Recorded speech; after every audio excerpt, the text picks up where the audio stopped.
Welcome back. This is a review for Fruits Basket Season 2, Episode 10/35, and it is a doozy of an episode, and if you were not prepared for it, well, even if you were prepared for it, you weren't prepared for it. Like, I've read the series since I was 12, and despite knowing exactly what's going to happen, it's different seeing it animated, and you're like, especially, in particular, the stuff that goes down in this episode of the Akito. It is so frustrating.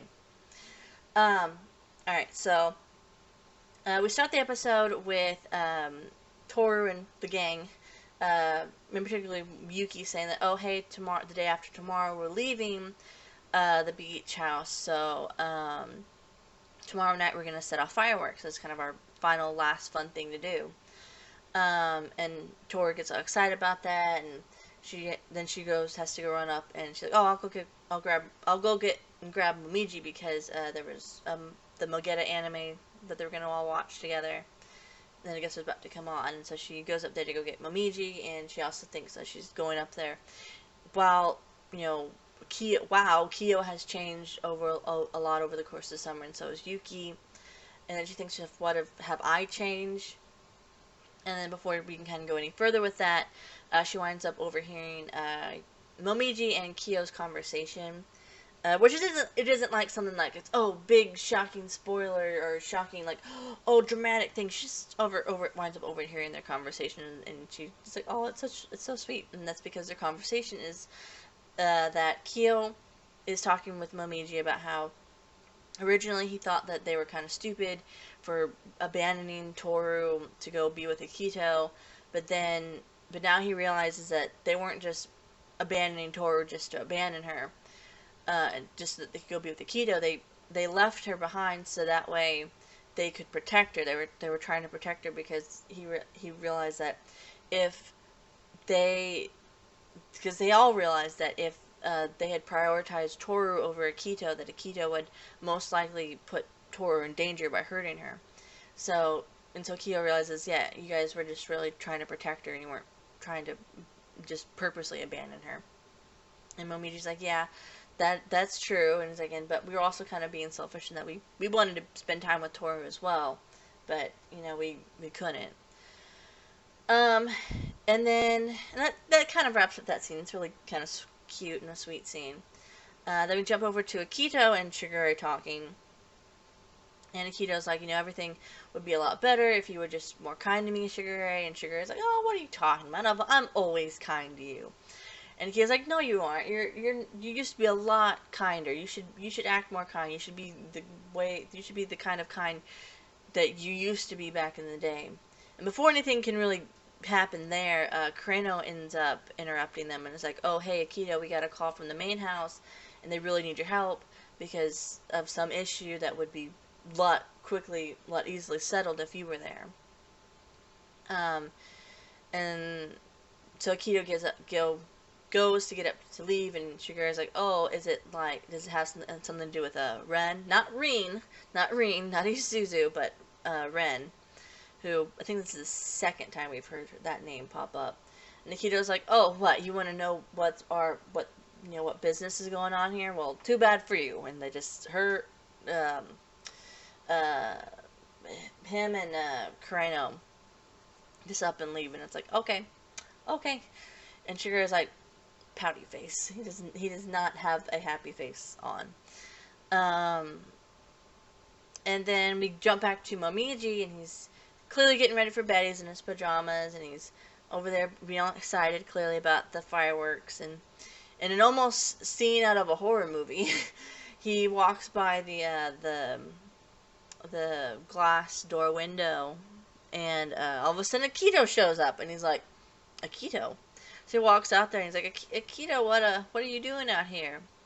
And Akito's like, well, hey, I haven't gotten to meet Toru yet, but I've been called away, so I wanted to meet her before I left. And Momiji's like, oh, well, and Momiji kind of just instantly can sense that something's wrong with Akito, obviously. And kind of instantly starts trying to protect Toru in any way that he can. In this case, he says, oh, well, she's probably sleeping right now. And Akito's like, well, go wake her up. And Momiji tells him, no, I'm not doing that. And then when Akito tries to go into the house, Momiji stops him. And then just asks him, hey, what's wrong, Akito? Is something wrong? Is something the matter? Are you angry? Because if you're angry, you're probably gonna take it out on Toru, which you shouldn't. You can just talk. If there's something the matter, you can just talk. Just talk to me about it. Just I'll listen. And Akito's like, oh, you think you know me so well? You think you can just I can just tell you anything, whatever. And this is the first incident that just like you just want to take Akito aside and smack him upside the head until he gets some sense knocked into him. But he goes and he doesn't slap Momiji like he was doing with Kyo in the previous episode, but he full on punches Momiji in the face. And it's like, why? Why do that to Momiji? He's just a little innocent. Well, he's not little. He's not a young boy. He's not a little boy. He's a high schooler. But why do that? He's a good boy. He doesn't need. You don't need to hit him. But thankfully, Toru shows up at this time, and she gets between Akito and Momiji so that he doesn't do anything more to Momiji. And Akito's like, oh, hey, Toru, it's nice to see you again. And by the way, can you stop meddling with things? Stop interfering with things. Just, leave us alone. You're not needed here. Just stop meddling with things. And, it's interesting because they translated it as in the English version, or in the, not English, well, obviously in the English version, but in the Crunchyroll translated this the same way that Yen Press translated in the manga, which was that Akito calls Toru a scum.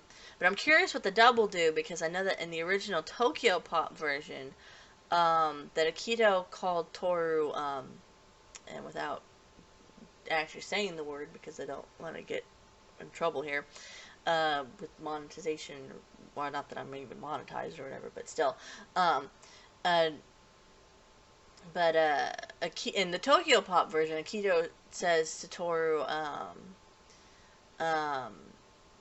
he says, you little, female dog, let's put it that way. He says, you little female dog. And it's like, that just escalates and gets you more pissed off at Akito than you were before. He's like, why would, don't call Toru that. Toru is not that. Stop it. That's not nice. And it's not true either. So Akito kind of starts, walking away. Well, actually, doesn't start walking away. First he says to Toru, and this is where we had already found it in the previous episode, but now Toru finally finds out that Akito goes, hey,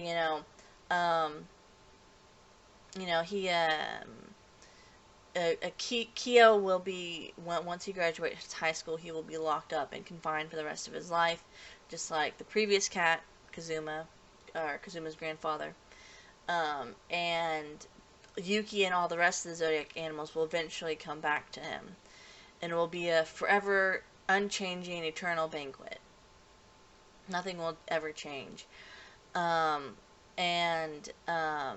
I'll get back into the unchanging part in a little bit here if I remember to. And Toru just kind of stands there as Akito kind of starts walking away, and then she says, hey, but that's not right. Is it, will you truly be able to have something so happy and joyous if, you're in a way torturing people in this manner? And then she asks him, because she realizes that Akito can't be the rooster, with just how much power and the way, of course, Akito talks about the other Zodiacs. Toru goes, he can't be the rooster. He has to be something else. And she realizes, she asks him, who are you? And as Akito turns around and starts to walk back to her, she realizes that Akito is the god of the Zodiacs. And that's why none of the Zodiac animals can defy him. That's why like when That's why, despite everything, every horrible thing that Akito has done and said, none of the Zodiacs can defy him or disobey him or, you know, kind of rat him out or anything, or you know, because he's the god of the Zodiacs. They're in his command, and it's why Hattori couldn't bring himself to blame um, Akito when Akito hurt his eye. Um, that it's part of the curse that the Zodiac animals just can't. They can't disobey. They can't really hate Akito. At least their animal forms can't. Their Zodiac spirits can't. Um, and Totoro realizes this, and Akito's like, yeah, I am the god of the Zodiacs, and, you know, I command their souls. I condemn them. I can do whatever I want with them. You know, I I'm the god. I can do whatever it is. Whatever it is that I wish to do, which is interesting because this right here is the entire explanation for why no one stops Akito, why none of the Zodiacs disobey Akito or can't bring themselves to hate Akito or disobey him. This entire reason, being that he's the god of the Zodiacs, is completely different in the 2001 version, and is one of the big reasons as to why the original series wouldn't have been able to continue the series and to make a second season, because in the original series they gave it an anime only ending, and they had the explanation for why no one can disobey Akito, and all that is the reason why in the 2001 version was that because Akito was going to die young, and no one ever talked to him about how he felt about it, and that was really about it. Like, what? It in of itself just doesn't make any sense. But it's like, no, what? It is in no, I can't talk. And it is in no way accurate as to what the actual reasoning is, because we just found out what the actual reasoning is as to why Akito does what Akito does, and that, you know, why none of the Zodiacs can disobey him or go against his orders is because he's the god of the Zodiacs. Which makes a heck of a lot more sense than he was supposed to die young and no one asked him how he felt about it. Because that's just, no, that is not accurate anyway. Um, anyway, so, but before anything, and of course Akito grabs Toro's face and scratches her while he's in the middle of telling her all these things, confirming that yes, he is the god of the Zodiacs. But before he can do any more danger to her, Kureno shows up and is like, "Oh, that's where you went. I've been looking for you." And then Akito's like, "Oh, hey, you know, Tora, you just found out I'm the god of the Zodiac. See this guy? This is Kureno Soma. He's the rooster." And they just leave. And it's like, okay. And Tora sits there, and she kind of sits there, and she breaks down, and she thinks to herself, you know, so Akito is the god of the Zodiac. That explains why no one can disobey him. And she thinks to herself, you know, what is exactly this curse? You know, it binds them all together. They're not allowed to leave. They're not allowed to change. And it binds everyone. And she thinks of Kyo when she thinks of that. But then, and this is one of the parts that I really like, is that she not only just thinks of all the Zodiac as well as Kyo, she also thinks, is Akito also binded by this curse? And that's something that's really, I'd say, it's again really great story writing for Fruits Basket, because, and just in general, because it's not just like, oh, it's Akito's binding them to him, and now Toru has to break the curse so that all the other Zodiacs are free and get them away from Akito. It's everyone, and possibly even Akito, is bound by this curse. How can I fix this? How can I now break this? How can I break the curse so that way people can actually be truly happy? So Shigure and Hattori show up, and then of course Momiji as well. And Tora's more concerned about where Momiji is than her own injuries, and then she just goes over and she gives Momiji biggest hug and he deserves. He Momiji definitely deserves a hug after what he did to stand up to Akito in order to protect Toru. And it's like, oh, poor Momiji. Um, then we jump over to the next night where they're, and for the most part, it's just them setting off fireworks or getting ready to set off fireworks and the fun, silly shenanigans that goes along with it. But we get mainly we get Toru's dialogue throughout the entirety of the end of it, which is Toru going, I'm pretty sure that Kazuma didn't show Kyo, the the wonders of the outside world and the wonders of and the joys of fireworks just for him to be locked up again. And I'm pretty sure that Yuki isn't trying to change himself in order just so that he can be locked back up into the place that he was stuck but locked back into the Soma state again. And I'm pretty sure that's how everyone else is as well too. So he decides, you know what, I'm going to, even if it means I wind up punished or I wind up hurt, if I can actually give them if I can actually give them the opportunity to truly laugh and to truly be happy and to truly cry, then I will break the curse. I don't care what happens to me. I want to break the curse. And that's pretty much what the episode is. And from here on out, the entirety of Fruits Basket really kind of changes, because up until this point, it's been more of a, you're getting to know the Zodiac animals, you're kind of getting to see them all interact together. You're kind of slowly but steadily learning about the curse. But the beach arc, at the end of this beach arc, this episode, this is where things truly are going to start to change in Fruits Basket, and that the whole dynamic, and that prior to this, Toru really, in a sense, didn't have a goal with the series. That as a main heroine, she wasn't really any goal with her. And that she was like, oh, she had to go out and do this. It was, oh, she was just trying to live her life, and she was trying to, just hang out with the Soma family and learn about the Zodiacs and kind of help them with their problems. But now, on top of doing all that, she also has the mindset of the goal of going, I want to break them of this curse. I want to free them so that they can truly be happy, so that they can actually change and become better people. And so you're going to start to see Fruits Basket definitely start to change in how it does things, and this the overall series as well. But then on top of that, going back to what Akito said earlier, being like, oh, this is that we'll be together forever, an eternal bond that's forever unchanging. That is one of the main themes of Fruits Basket, and you saw it again at the very beginning of the episode with Toru talking about how both Yuki and Kyo have changed, and she's wondering if she has changed. And it's one of the main themes of Fruits Basket is change versus unchange, or unchanging, I should say.